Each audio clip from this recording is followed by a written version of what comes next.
Hello Summoners and welcome back to another ProGuides OP Korean builds video. My name is Christoph and today I'll be going over some of the latest and most OP builds that have been rising in popularity in Korean Challenger. A bunch of you guys have been asking us for our personal recommendations on this topic, and luckily for you, we have a ton of connections to Korean Challenger, so we're going to give you guys the best and latest builds for every role. We've heard your feedback from a previous video, and now we're including full builds that are all viable for ranked unless we say otherwise. Thanks for your suggestions, guys. We are trying to make this channel the best it can be. We always read your comments, so thanks so much for contributing. But before we get started, make sure to check out ProGuides.com if you want to see massive improvements to your rank right now. With our Pro Pass, you get exclusive Pro Guides made by your favorite Pro players. We also have a new feature called InstaPro, which provides unlimited 24/7 on-demand coaching from the best of the best. Over 100,000 gamers have used InstaPro today and rank up significantly, so don't miss out on this opportunity and click the description link below. Trust me, your friends are going to scratch their heads wondering how you managed to climb so high in such a short time.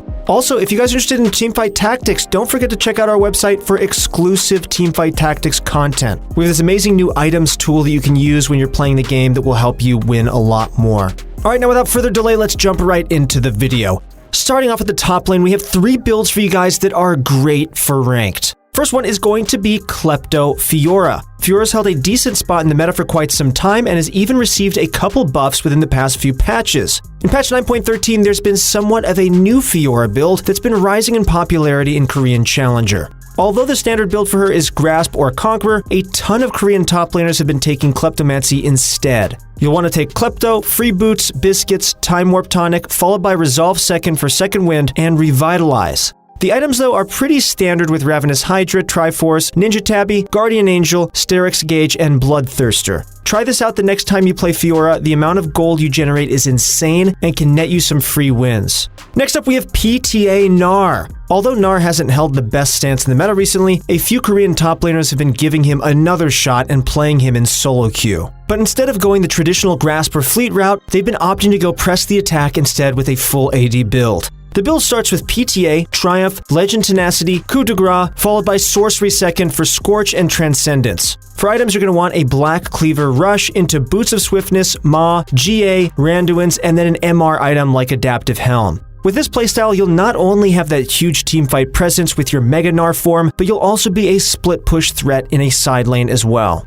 Lastly, for our top lane, we have a brand new build for Vlad. Anyone who's played League of Legends recently knows exactly how OP Vlad is right now. The Phase Rush build with the 45% CDR rush is usually your bread and butter, but the Koreans have been innovating with a new build for him. Spellbook VLADIMIR is a new favorite for professional LCK players such as Cuve or Khan, and trust me, this build is worth trying out. For runes, you'll want Unsealed Spellbook, Free Boots, Biscuits, Cosmic Insight, Taste of Blood, Ravenous Hunter, and then build a Hextech Protobelt, Spellbinder, Source Boots, Morello, Deathcap, and then top it all off with a Zhonya's.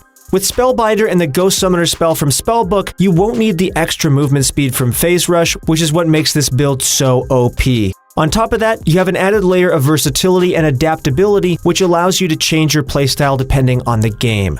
Alright, now let's move on to the jungle. Once again, we have 3 brand new builds for you guys, and these are the most OP out of the builds we'll mention today. Before we do get into the jungle, I do want to mention we have wonderful resources on ProGuides.com. If you guys are a jungle main, please click the description link below if you guys want to see serious improvements to your jungle abilities this season. Alright, now let's start off with SYLAS. SYLAS was recently gutted due to a mini rework, but has slowly been seeing play in the jungle. Although his newfound role as a jungler wasn't clearly molded yet, the buffs made to his base stats and damage in patch 9.13 have solidified his stance as a jungle threat. The build goes something like this. You'll want Aftershock, Shield Bash, Bone Plating, and Revitalize, followed by Inspiration Second for perfect timing and Cosmic Insight. The items are standard with a Runic Echoes, Sork Boots, Protobelt, Zhonya's, Morello, and then finish it off with a Void Staff. SYLAS jungle is definitely really strong in the right hands, and our Challenger analysts predict that you'll see him in pro play pretty soon. Next up, we have Aftershock's AATROX jungle. Ever since his rework, a lot of players have been testing the waters with AATROX jungle, but we're always a bit short of becoming viable. However, the Koreans have been innovating with a brand new build which might just push AATROX to become a solid jungler. Korean junglers have found out that you should stop playing AATROX jungle as if he's a top laner and drop the Conqueror Keystone entirely. Instead, they take Aftershock, Demolish, Bone Plating, Revitalize, followed by Inspiration second for Boots and Cosmic Insight.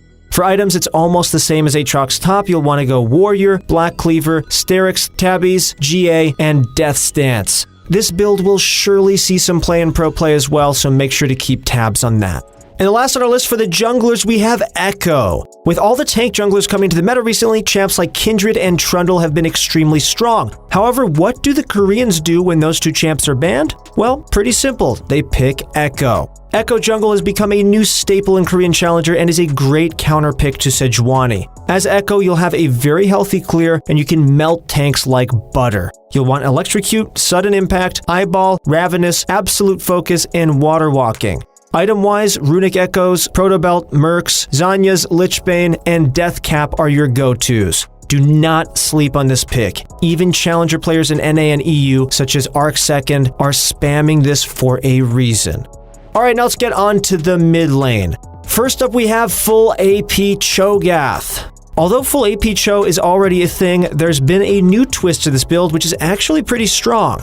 Instead of burst runes such as Arcane Comet or Electrocute, many players have been taking Glacial Augment instead. Utilizing the slows from your active items will pretty much guarantee a free rupture into a full combo one-shot. The build goes something like this. You want Glacial Augment followed by free Boots, Biscuits, Time Warp Tonic, and then Domination second for Cheap Shot and Ingenious Hunter. For items, you'll want a Hextech GLP, then Merc Treads, into Twin Shadows, then Zanya's, Death Cap, and top it all off with a Void Staff. This build is so much fun, and the perma-slows and CC chain will completely tilt the enemy laners. Not even Challenger players can dodge a Rupture when they're slowed by Glacial Augment unless they use a dash or flash. Next up, we have AD carries. Ever since the start of Season 9, Blade of the Ruined King Misfortune has been tearing up the solo queue ladder. But in patch 9.13, instead of the traditional press the attack route, we've been seeing an increase in Kleptomancy Misfortune. Pretty ironic, huh? The items are the same with Blade of the Ruined King, Berserker Greaves, and then full lethality rush with Yomu's Duskblade, Last Whisper, and Black Cleaver. For runes, you'll take Klepto, Free Boots, Biscuits, Approach Velocity, and then Domination second for Taste of Blood and Relentless Hunter. This build does a little bit less damage than the PTA route, but it can help you get to those power spikes faster if you proc your Klepto enough times. Give this a try, and hopefully you aren't as misfortunate in your Klepto procs as I am. Next up, we have PTA Tristana. Tristana recently received a buff in patch 9.13, and it's caused her win rate to spike a tiny bit. Korean Challenger AD carry mains have been spamming Press the Attack Tristana in ranked recently, and it's been bringing them great results. Press the Attack, Overheal, Legend Bloodline, Coup de Grace, Absolute Focus, and Gathering Storm are the most common runes on her, and then IE into Rapid Fire, Berserkers, Static, GA, and Bloodthirster are the standard items. Although this build isn't new, it's definitely OP and popular in Korea, so it's a perfect fit for the video.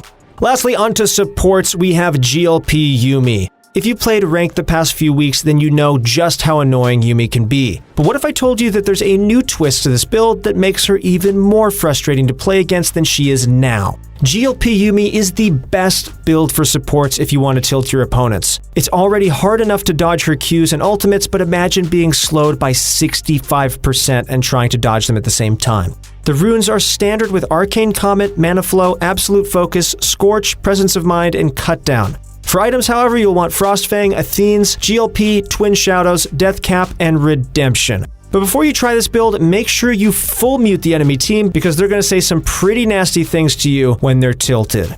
The very last build for our video is going to be a pretty uncommon pick, and that's going to be Dark Harvest Brand. Brand recently received a few minor buffs to his kit, and it has been one of the most underrated supports in the game. Korean Challenger support mains have been spamming a new build for him, which pretty much lets him outdamage his entire team. Dark Harvest, Taste of Blood, Eyeball, Ultimate Hunter, Mana Flow, and Scorch are the runes, and for items you'll want Frostfang, Sork Boots, Liandry's Morello, Void Staff, and a Zanya's. Give it a try, you will not regret it. That's it for our new OP Korean builds video. We'd love to hear some suggestions on how to make this video better for you guys in the future, so please leave a comment down below. If you guys enjoyed this video, then please subscribe to our channel to be notified for more content like this in the future. And if you guys are interested in seeing massive improvements to your rank in League of Legends this season, then please use the description link below, where you can watch tons of Challenger guides from the best pro players in the world and go play with your very own Challenger coach. Alright, that's going to be it for today. Thank you guys so much for watching. Good luck in your next few games, and we'll see you on the Rift.